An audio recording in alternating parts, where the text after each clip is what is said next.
Hello दोस्तों, नमस्कार। आप सभी को डेली करंट अफेयर की क्लास में हार्दिक स्वागत है। दोस्तों, आज है 25 अक्टूबर और आज हम आप सबके सामने लेकर आ गए हैं दिन भर की सारी महत्वपूर्ण खबरें। तो आइए क्लास को हम शुरू करते हैं माँ सरस्वती जी को नमन करते हुए। आज का मोटिवेशन कोट है, असफल होना बुरा है, असफल होना बुरा है लेकिन प्रयास ही ना करना महा बुरा है। तो इसलिए हमको असफलता का डरना नहीं है।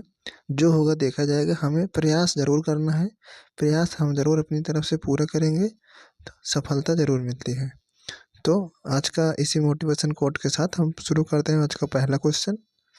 तो पहला क्वेश्चन है, हाल ही में भारतीय अंतर्राष्ट्रीय फिल्म महोत्सव के 55वें संस्करण का फोकस देश किसे घोषित किया गया है?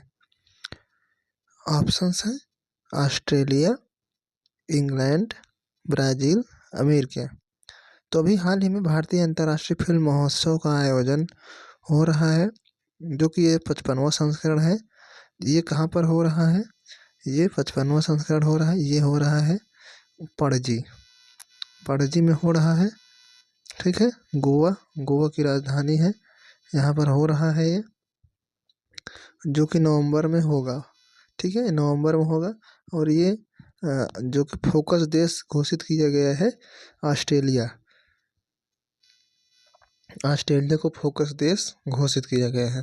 और ये अंतर्राष्ट्रीय जो भारतीय अंतर्राष्ट्रीय फिल्म महोत्सव ये कौन करा रहा है? तो ये कराने वाला कौन सा? सूचना प्रसारण मंत्रालय। ठीक है, सूचना प्रसारण मंत्रालय। ठीक है, प्रसारण मंत्रालय द्वारा कराया जा रहा है। तो ऑस्ट्रेलिया इसका फोकस कंट्री है। तो ऑस्ट्रेलिया की राजधानी क्या है? ऑस्ट्रेलिया की राजधानी कैनबरा है। ठीक है, ऑस्ट्रेलिया की राजधानी कैनबरा, इसे प्यासी भूमि के नाम से भी जानते हैं। और उसके बाद यहाँ सबसे बड़ा ग्रेट बैरियर रीफ जो है वो ऑस्ट्रेलिया में पाया जाता है।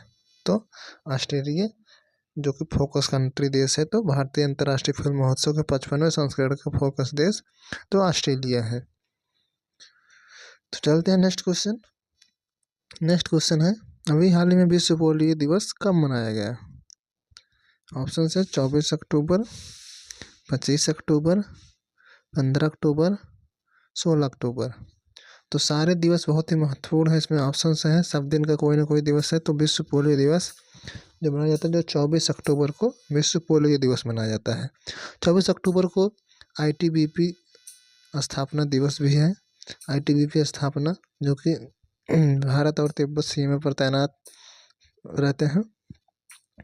और इसकी स्थापना कब हुई थी? 24 अक्टूबर 1962 को हुई थी। ठीक है, ITBP की स्थापना 24 अक्टूबर 1962 को हुई थी। तो 24 अक्टूबर को स्थापना दिवस मनाया जाता है। भारत और चीन के युद्ध में 62 का जो युद्ध हुआ था, उसके उपलक्ष्य में ये इसकी स्थापना की गई थी। 25 अक्टूबर उसके बाद ये है 15 अक्टूबर को आप सब जानते ही हैं, स्टूडेंट डे होता है, वर्ल्ड स्टूडेंट डे, विश्व छात्र दिवस, APJ अब्दुल कलाम जी के जन्मदिन के अवसर पर। 16 अक्टूबर को विश्व खाद्य दिवस होता है। तो 24 अक्टूबर को विश्व पोलियो दिवस मनाया गया। पोलियो वायरस, इसका जो पोलियो को होता है, ये इसका रोग कारक होता है, पोलियो वायरस होता है। इसका नाम पोलियो वायरस होता है, जो कि वायरस जनित रोग है। ठीक है, वायरस। और इसका जो वैक्सीन है, पोलियो की पहली वैक्सीन कौन सी थी? तो साल्क वैक्सीन थी। साल्क वैक्सीन थी। साल्क वैक्सीन जो है वो पोलियो की वैक्सीन है। और किसके नाम पर रखा गया है? जॉन साल्क के नाम पर रखा गया है साल्क वैक्सीन। उसके बाद भारत पोलियो मुक्त हो चुका है। और ये कब हुआ था? ये हुआ था, भारत पोलियो मुक्त हुआ था 2014 में। 2014 में WHO ने भारत पोलियो मुक्त कर दिया था। और पल्स पोलियो दिवस कब शुरू हुआ? पल्स पोलियो जो शुरू हुआ 2 बूंद जिंदगी का, ये 1995 से शुरू हुआ था। ठीक है, जो 2 बूंद दवा बच्चों को पिलाई जाती है 0 से 5 वर्ष तक बच्चों को। ठीक है, तो पल्स पोलियो 1995 में शुरू हुआ। और 2014 में WHO ने भारत को पोलियो मुक्त कर दिया था। कोई भी देश से जो किसी बीमारी से मुक्त कब होता है, 3 साल के अंदर अंदर कोई बीमारी नहीं आनी चाहिए, कोई भी केस। तो 2011 में आया था पोलियो का केस, उसके बाद नहीं आया, तो WHO ने 2014 में भारत को पोलियो मुक्त कर दिया। और पोलियो का वैक्सीन मैंने बता दिया, साल का वैक्सीन। और इसका पोलियो दिवस जो होता है 24 अक्टूबर को, और पोलियो वायरस से ये बीमारी फैलती है, रोग कारक जो है पोलियो वायरस जनित रोग है। और 24 अक्टूबर को ITBP स्थापना भी हुआ था 1962 में। तो पूरा मैंने खबरें विस्तार कर दिया। तो विश्व पोलियो दिवस 24 अक्टूबर को। नेक्स्ट क्वेश्चन पर जाते हैं। हाल ही में HSBC क्या है? HSBC है ये हांगकांग संघाई बैंकिंग कारपोरेशन। हांगकांग संघाई बैंकिंग कारपोरेशन, इसका पूरा नाम क्या है? हांगकांग संघाई बैंकिंग कारपोरेशन। इसकी पहली महिला मुख्य वित्तीय अधिकारी किसे नियुक्त किया गया, जो कि भारतीय हैं, भारतीय मूल की हैं? तो हाल ही में HSBC की पहली महिला मुख्य वित्तीय अधिकारी किसे नियुक्त किया गया है? ऑप्शन है पाम कौर, निकिता पोलवाल, प्रीति सूदन, उर्मिला चौधरी। तो जो भारतीय मूल की हैं, HSBC हांगकांग संघाई बैंकिंग कारपोरेशन की पहली महिला मुख्य वित्तीय अधिकारी जो नियुक्त की गई है, वो पाम कौर को नियुक्त किया गया है। पाम कौर भारतीय मूल की निवासी है ये, और फर्स्ट महिला CFO बनी है ये। उसके बाद ये इसका हेडक्वार्टर कहाँ है? HSBC का हेडक्वार्टर कहाँ है? हेडक्वार्टर कहाँ है? ये लंदन में है। कहाँ पर है? लंदन में है। और इसकी स्थापना कब हुई थी? 1865 में। 1865 में इसकी स्थापना हुई थी। और ये भारतीय मूल की हैं। पाम कौर को चीफ फाइनेंशियल ऑफिसर बना दिया गया, CFO। ठीक है, चीफ फाइनेंशियल ऑफिसर। तो पहले मुख्य वित्तीय अधिकारी बना दिया। निकिता पोलवाल कौन है? ये भारत की मिस वर्ल्ड। ठीक है, निकिता पोलवाल। प्रीति सूदन कौन है? ये UPSC के अध्यक्ष अभी बनाए गए हैं। उर्मिला चौधरी कौन है? उर्मिला चौधरी को अभी नेपाल की हैं। इनको एक अवार्ड दिया गया, जो कि अमेरिका के मंत्री द्वारा, क्लिंटन द्वारा दिया गया था। वो अवार्ड था जो कि ऐसे इनको, जो कि जो लोग एकदम गरीबी में थे, उनको आगे बढ़ाने के लिए वो काम की थी। उसके लिए उर्मिला चौधरी को भी अवार्ड दिया गया। तो HSBC की पहली महिला मुख्य वित्तीय अधिकारी कौन है? ये पाम कौर है। ठीक है, पाम कौर। आइए नेक्स्ट क्वेश्चन पे। नेक्स्ट क्वेश्चन है, हाल ही में उड़ीसा और पश्चिम बंगाल में आए चक्रवाती तूफान दाना का नामकरण किसने किया? तो ऑप्शन है कतर, थाईलैंड, ओमान, सऊदी अरब। तो अभी इसके पहले खबरें आई थी, तो वहाँ पर दाना का जो कि नामकरण 2-3 दिन पहले आया था पहले, तो उसमें दिखाया गया था न्यूज़ में सऊदी अरब की है, लेकिन ऐसा नहीं है। अभी जो फाइनली आया, फाइनली रूप से जब नाम आया, तो उसका नामकरण कौन किया है? कतर ने किया है। कतर दाना, जो कि उड़ीसा और पश्चिम बंगाल के तटीय इलाकों पर ये चक्रवाती तूफान आया है, जो कि 24-25 अक्टूबर को उड़ीसा और पश्चिम बंगाल के तट पर वो टकराएगा। और ये बंगाल की खाड़ी से अंडमान निकोबार द्वीप समूह के ऊपर से ये निम्न दबाव के कारण ये उत्पन्न हुआ है। निम्न वायु दाब से ये उत्पन्न होता है चक्रवाती तूफान। तो ये दाना किस प्रकार का तूफान है? ये उष्णकटिबंधीय चक्रवात है, सब ट्रॉपिकल साइक्लोन है। कैसा है? सब ट्रॉपिकल साइक्लोन।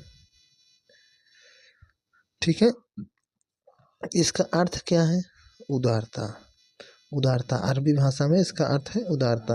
और इसका एक और अर्थ है सबसे सही आकार का मूल्यवान मोती। सबसे सही आकार का मूल्यवान मोती है इसका। और चक्रवात कैसे उत्पन्न होता है? जब ताप बढ़ता है किसी भी जलीय क्षेत्र में ताप बढ़ता है तो पानी गर्म होता है। जब पानी गर्म होता है तो वहाँ की हवाएं भी गर्म हो जाती है, तो गर्म हवा ऊपर उठ जाती है, ऊपर की ओर उठ जाते हैं, तो नीचे स्थान जब खाली होता है तो साइड से जो भी ठंडी हवाएं रहती हैं तो वहाँ वायुदाब एकदम निम्न हो जाता है, तो अचानक से वहाँ पर आने की कोशिश करते हैं उसको भरने के लिए, जो खाली स्थान रहता है। तो जब वो हवाएं अचानक से भरती हैं, वो एक चक्र का आकार, लेकिन चक्रवाती चक्र का घूमते हुए आकार ले लेती हैं।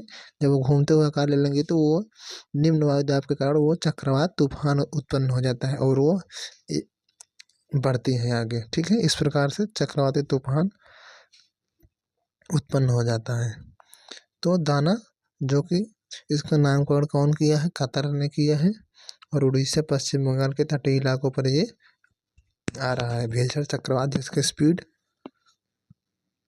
120 से 130 किलोमीटर प्रति घंटा होने वाली है। तो ये सब ट्रॉपिकल साइक्लोन है। उड़ीसा की राजधानी भुवनेश्वर। मुख्यमंत्री मोहन चरण मांझी अभी 2025 प्रवासी भारतीय सम्मेलन के जो अगुवाई करने वाला है वो उड़ीसा राज्य करने वाला है। उड़ीसा के त्यौहार हैं, राज्य पर्व, नुआखाई, ये सब उड़ीसा त्यौहार हैं। ठीक है, तो आइए नेक्स्ट क्वेश्चन पे। नेक्स्ट क्वेश्चन है, हाल ही में भारत का भाषाई विरासत पर प्रवासी परिचय 2024 सम्मेलन कहाँ आयोजित हुआ? ऑप्शन है सऊदी अरब, इजराइल, कजाकिस्तान, ईरान। तो अभी हाल ही में भारत की भाषाई विरासत पर प्रवासी परिचय 2024 सम्मेलन हुआ, वो कहाँ पर हुआ है? ये हुआ है सऊदी अरब। सऊदी अरब की राजधानी रियाद में हुआ है। ठीक है, इसकी मुद्रा क्या है? रियाल। रियाद में ये आयोजन हुआ है सऊदी अरब के। और इसकी थीम क्या है? भारत की शास्त्रीय भाषाएं। थीम क्या है?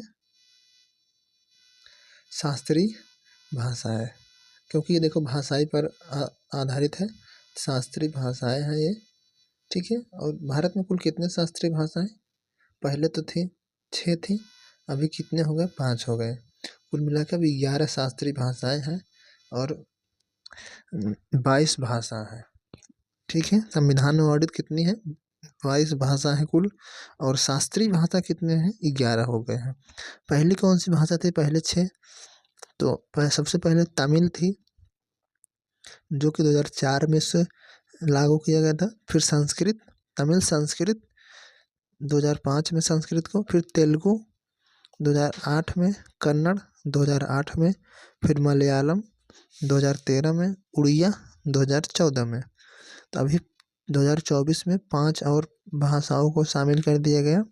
तो कौन कौन सी थी? पाली, प्राकृत, असमिया, बंगाली, मराठी। उधर साइड से 3 है, पाली, प्राकृत, असमिया और मराठी। ठीक है, और बंगाली, ये 5 भाषाएं हैं। तो कुल मिलाकर 11 शास्त्रीय भाषाएं हैं। शास्त्रीय भाषा याद रख लेना है कौन कौन सी हैं? तमिल, संस्कृत, तेलुगु, कन्नड़। तमिल, संस्कृत, तेलुगु, कन्नड़, मलयालम, उड़िया, ये 6 भाषाएं थी पहले। अभी 5 कौन सी हो गई? पाली, प्राकृत, असमिया, बंगाली, मराठी। कुल मिलाकर 11 भाषाएं हैं। तो भारत के भाषाई विरासत पर प्रवासी परिचय 2024 का सम्मेलन सऊदी अरब में हो रहा है, रियाद में। रियाद उसकी राजधानी है और मुद्रा है रियाल। ठीक है, तो अब हम नेक्स्ट क्वेश्चन चलते हैं। हाल ही में चर्चा में रही हिमालय में खोजी नई प्रजाति एंगुइकुलस डिकेप्रियोई, एंगुइकुलस डिकेप्रियोई, ये एक प्रजाति है, हिमालय में खोजी गई, और इसका संबंध किससे है? ऑप्शन है सांप, चिड़िया, मछली, वृक्ष। तो एंगुइकुलस डिकेप्रियोई, जो कि एक सांप की प्रजाति है। ये छोटे सांप की प्रजाति है, जो कि पश्चिमी हिमालय में पाया जाता है। कहाँ पर पाया जाता है? पश्चिमी हिमालय क्षेत्र में पाया जाता है। ये एक प्रजाति है जिसको खोज दिए गए हैं। ये लियोनार्डो के सम्मान में रखा गया। लियोनार्डो कौन है? ये लियोनार्डो हॉलीवुड एक्टर हैं, उनके सम्मान में इसका नाम रखा गया है एंगुइकुलस डिकेप्रियोई। ठीक है, तो ये सांप से संबंध है, सांप की एक प्रजाति है। नेक्स्ट क्वेश्चन चलते हैं। हाल ही में स्काई स्कैनर की यात्रा रुझान रिपोर्ट के अनुसार वर्ष 2025 में भारतीयों का सबसे लोकप्रिय पर्यटन स्थल कौन सा है? ऑप्शन है मेघालय, महाराष्ट्र, मणिपुर, श्रीनगर। तो इसका सही आंसर है मेघालय। तभी स्काई स्कैनर की यात्रा का रुझान रिपोर्ट जारी की है और इस रिपोर्ट के अनुसार भारत 2025 वर्ष 2025 में भारतीयों का सबसे लोकप्रिय पर्यटन स्थल जो होने वाला है इस रुझान रिपोर्ट में दिया गया है तो वो होगा मेघालय के शिलांग। मेघालय की राजधानी शिलांग होने वाली है। ठीक है। सबसे ज़्यादा वर्षा वाला क्षेत्र जो है मेघालय में ही था, अभी वो चेंज हो गया है, वो आ गया है अब अरुणाचल प्रदेश का एक कोई जगह हो गया है। ठीक है। तो मेघालय की राजधानी शिलांग स्काई स्कैनर की यात्रा रुझान रिपोर्ट में वर्ष 2025 में भारतीयों का सबसे लोकप्रिय पर्यटन स्थल होने वाला है। ये क्यों किया गया? क्योंकि यहाँ पर लोगों को बेस्ट वैल्यू मतलब वहाँ पर जो लोगों की आवश्यकताएं रहती थी भोजन का, रहने का, रुकने का और उसका जो प्राइस होता है उस हिसाब से वो सब कुछ देखा जाता है। तो उस हिसाब से सबसे लोकप्रिय पर्यटन स्थल शिलांग हो रहा है जो मेघालय की घाटियों में शिलांग जो स्थित है। ठीक है। और बेस्ट वैल्यू डेस्टिनेशन में अलमाटी जो कि कजाकिस्तान में स्थित है। और मेघालय के कुछ फेस्टिवल हैं, चेरी ब्लॉसम फेस्टिवल, बांग्ला महोत्सव, बहदिन खल्लम महोत्सव। और वहाँ का राष्ट्रीय उद्यान क्या है? एक है बाल प्रक्रम राष्ट्रीय उद्यान, ये मेघालय के राष्ट्रीय उद्यान है। तो स्काई स्कैनर की यात्रा के रुझान रिपोर्ट में 2025 में भारतीयों का सबसे लोकप्रिय पर्यटन स्थल शिलांग है। ठीक है। ऑप्शन नंबर है मेघालय। नेक्स्ट क्वेश्चन चलते हैं। भारत का स्वर्ग श्रीनगर को कहते हैं, धरती का स्वर्ग। नेक्स्ट क्वेश्चन है। हाल ही में केंद्र सरकार ने किस क्षेत्र में ₹1000 करोड़ के वेंचर कैपिटल फंड को मंजूरी दी है? ऑप्शन है अंतरिक्ष क्षेत्र, कृषि क्षेत्र, स्वास्थ्य क्षेत्र, शिक्षा क्षेत्र। अभी केंद्र सरकार ने 1000 करोड़ का वेंचर कैपिटल फंड की मंजूरी दी है जो कि अंतरिक्ष क्षेत्र से संबंधित है, अंतरिक्ष क्षेत्र से संबंधित है। और ये घोषणा करने वाले कौन है? अश्विनी वैष्णव जी हैं। और जो कि अश्विनी वैष्णव कौन है? अपने रेल मंत्री हैं। और ये वेंचर कैपिटल फंड देख रेख इन स्पेस भारतीय राष्ट्रीय अंतरिक्ष संवर्धन प्राधिकरण केंद्र। ठीक है। इन स्पेस इसका देख रेख करता है in space Indian specific aeronautic authority centre. ठीक है। तो इसका नाम है भारतीय राष्ट्रीय अंतरिक्ष संवर्धन प्राधिकरण केंद्र। तो किससे संबंधित है? ये अंतरिक्ष क्षेत्र से संबंधित है जो कि वेंचर कैपिटल फंड अंतरिक्ष क्षेत्र से संबंधित है। घोषणा करने वाले कौन है? अश्विनी वैष्णव। ये कौन से मंत्री हैं? रेल मंत्री हैं। ठीक है। आइए नेक्स्ट क्वेश्चन पे। हाल ही में ग्लोबल मेंटल हेल्थ में योगदान के लिए अभिनेता दार सिंह खुराना को महात्मा गांधी नेतृत्व पुरस्कार से किसने सम्मानित किया है? अभी हाल ही में ग्लोबल मेंटल हेल्थ में योगदान के लिए अभिनेता दारा सिंह खुराना को महात्मा गांधी नेतृत्व पुरस्कार से किसने सम्मानित किया है? तो ऑप्शन है यूके, रूस, चीन, बांग्लादेश। तो इसका सही आंसर है यूके, ब्रिटेन। अभी हाल ही में ग्लोबल मेंटल हेल्थ में योगदान के लिए अभिनेता दारा सिंह खुराना को महात्मा गांधी नेतृत्व पुरस्कार प्रदान किया है जो कि यह प्रदान करने वाला देश कौन सा है? UK, Britain. ठीक है। चलो बताना है आप लोगों को ऑस्कर अवार्ड 2024 में सर्वश्रेष्ठ अभिनेता कौन थे? ऑस्कर अवार्ड 2024 में सर्वश्रेष्ठ अभिनेता